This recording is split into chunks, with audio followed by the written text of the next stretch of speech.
पश्चिमबंगरू ओडिशा फेरिबा परे सामनाकू आसिला जिनत्र गोटिए परे गोटिए भिडियो केतेबेले दौड़ा दौड़ी करुछि तो आउ केतेबेले पानी रे पसुछि महाबल बाघुणी। गत रातिरे आलीपुर चिड़ियाखाना फेरिबा परे सिविलपाल दक्षिण डिविजन एक सफ्ट एनक्लोजर ताकू छड़ा जाइछि। भिडियो रे देखिबाकू मिलुछि जलकुंड पशि केतेबेले पानी पिउछि तो केतेबेले गाधोछि जिनत। जिनत को पूर्व अवस्था को फेराइबा पई वन विभाग सबु प्रकार उद्यम आरंभ करिछि।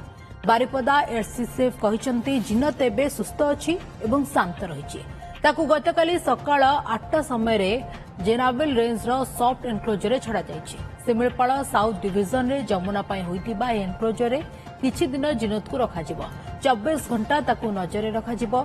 जिनत पई एक स्वतंत्र स्टीयरिंग कमिटी गठन करा जाइछि। कमिटी निर्णय कले ताकू पुणी कोर एरिया रे छड़ाजिबो बोली कहिसंती बारिपदा एससीएफ। बारिपदार प्रतिनिधि माणिकलाल पाणी आम सहित जोड़ी होती। माणिकलाल, जिनतर गतिविधि नहीं कि एबे पूरा नजर रखुछि वन विभाग, किंतु वन विभाग तरफ कौन कौन सब पदक्षेप निया जाउछि, किपरि से पूरा पुणी पूर्व अवस्था को फेरी बसने कौन सब प्रचेष्टा बा उद्यम करा जाउछि? निश्चित संगीता आपण जो देखछन्ती वीडियो केते सुंदर ये दृश्य गोटे जो बाघुणी सी सुंदर भावे पानी रे केतले पानी रे खेलुची केतले सी जंगल रे दौड़ा दौड़ी करछि। ये जो दृश्य अछि ये एनक्लोजर दृश्य ये सिमिलपाल नॉर्थ साउथ डिवीजन ने ये ताको रखा हिची। बर्तन ये किछि दिन धरिकी जो जेभली भावे जिनत ए जंगल से जंगल ओडिशा झारखंड पश्चिमबंग विभिन्न आड़े गति कला एवं ताकू पुणी गोटे टीम स्वतंत्र टीम ताकू ट्रैंकुलाइजर करा गला। ये जो वार्डन ता ऊपर रहितला ता धरु ताकू मुक्ति करिया पई ताकू सुंदर भावे एनक्लोजर ता पई व्यवस्था कराइछि।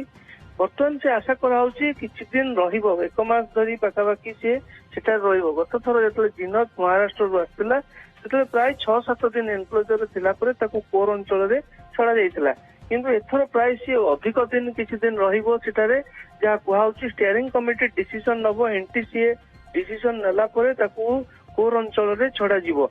किंतु ये यारी भीतर एटा गोटे भलो दृश्य आसीची जे जिनत एबे पूरा फिट अछि। सी जो तार जो पूर्व अवस्था को से फेरी आसीची सुंदर भावे से जो ट्रैंकुलाइजर दीदी थर ताको ट्रैंकुलाइजर करा जाइतला एते बाटो से रास्ता रे केज भीतर जनता भीतर रहिला से थारु एबे तारी भीतर से ट्रेस भीतर एबे से सुस्थ अछि एवं सुंदर भावे से तार जंगल रे रहउची। आउ जिनत को नेकी एथर पुणी आशा कराउची सिमिलपाल रो साउथ डिवीजन ने छड़ा जिवो।